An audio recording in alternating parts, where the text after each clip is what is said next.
rush Sheila to the hospital. She convulsed like a few hours ago. It's the scariest thing. I don't have words to explain it, and I wasn't even planning to film anything, but I feel like maybe I should just put this out there. She convulsed while she was sleeping, and I was in the kitchen trying to cook, and I just had to rush her down to the hospital.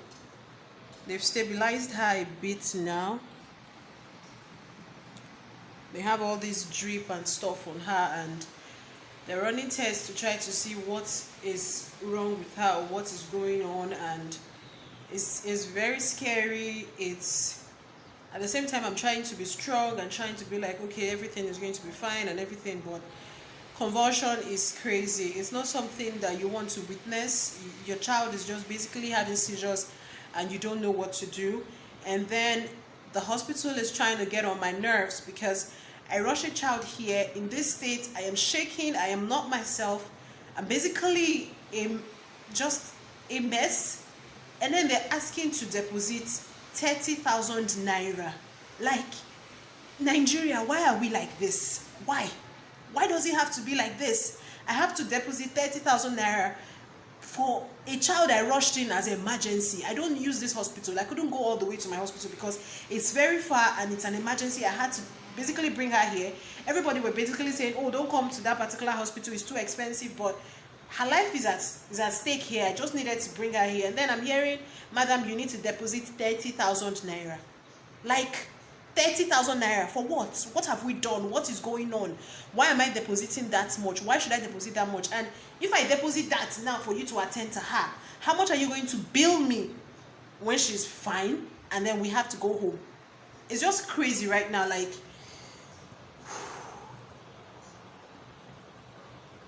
my emotions are all over the place. I want the best for my daughter. I want her to be fine, and then I'm thinking about the other ones I left at home.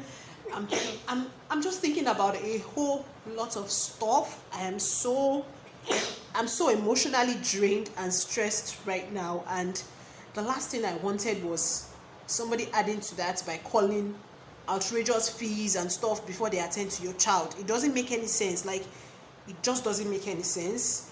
But I'll keep you guys posted on how everything goes and how she is. How are you? Fine. How are you feeling now? You're tired. You're feeling tired. Say hi. Bye. Sorry, baby. Bye. Should I come and say hi? Come and say hi. Come and say hi. Mommy, it's going. I'm hiding. Come and say hi. Why are you hiding? I'm hiding between y'all. So she is feeling much better. Much better. On her last drip right now. So we can get the hell out of this place. Mommy, someone's sending me. Yeah, sorry. They gave us like outrageous bills. I don't even want to talk about that right now, but I just want her to be done with her last trip and we can get out of here.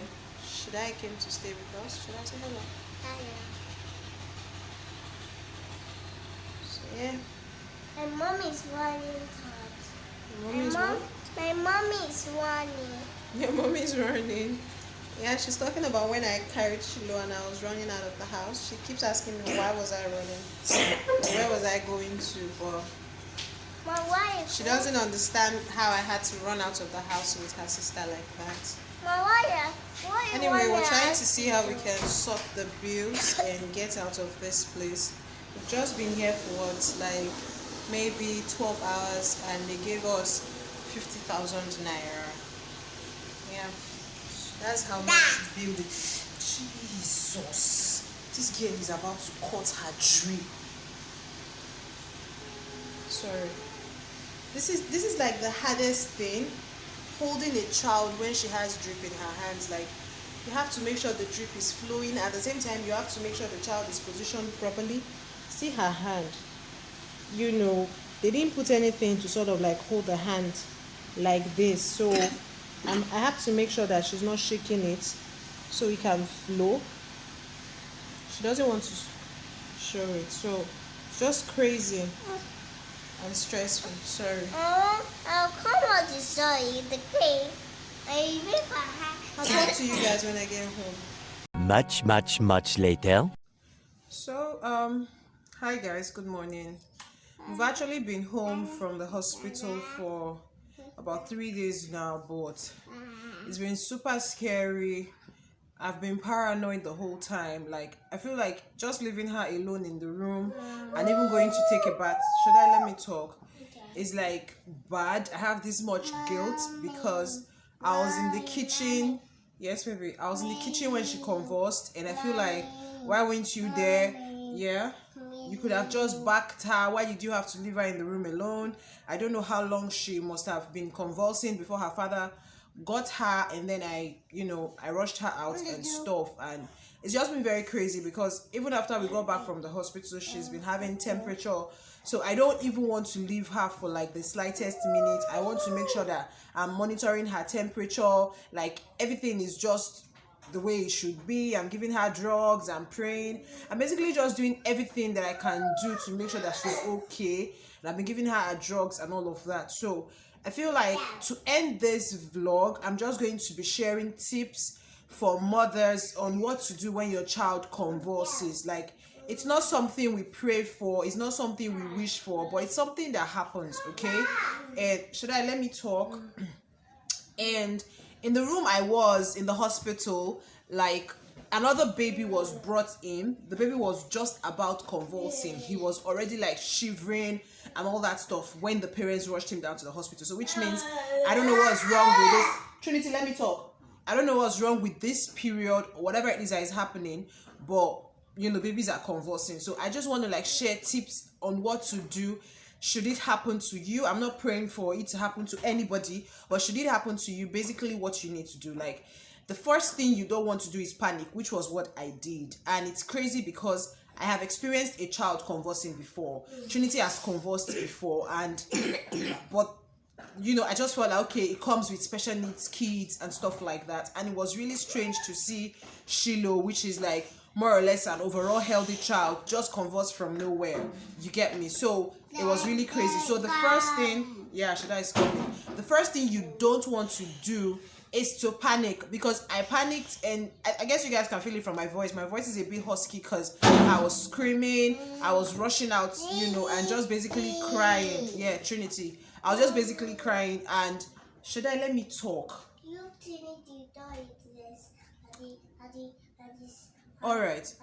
I was basically just screaming, panicking, and I rushed out. And when you panic and you rush out with your child, you're giving your neighbors and passers-by opportunity to just dive in and start doing all sorts. And a woman, while I was in that state, a woman actually came and brought salt to try to put in Shiloh's eyes. Let me talk? The woman brought salt and was trying to put salt in Shiloh's eyes, saying it was going to make her come back, it was going to make her wake up. And as scared as I was, I knew salt had nothing to do with eyes, and I told her to take the salt off. Somebody else brought onions. I was rubbing the onions all over her face. Like, that would make her like sneeze and wake up. And I kind of get that you're rubbing it on her nose to try to like make her come back, but definitely not salt in the eyes. So you don't want to panic, because people will come up with all sorts, and they're trying to help. It's coming from a place of help and love, but it is not right. You don't want to do more damage than good in the long run. So it makes a lot of sense for you not to panic. Another thing you want to do is to try to bring down the child's temperature. As at when I took Shiloh to the hospital, she had a temperature of about 39 degrees, which was kind of high. So you want to try to bring out the child's temperature by tepid sponging. Okay, like put a towel in cold water, not really cold, but water running directly from the tap, and just basically tepid sponge the baby's body, like you're mopping the baby's body to try to bring down the temperature. Sorry, that is like important, because as soon as the temperature can calm down, then the child can sort of like start coming back and feel better. and then the most important thing to do is get to the nearest hospital, which was what I did. I didn't even consider the fact that everybody was screaming, don't go to that hospital, it's expensive, it's this, it's that. I'm like, I just need to get my child to the hospital and get her the care that she needs. Get the child to the hospital, get any form of clothing off the child.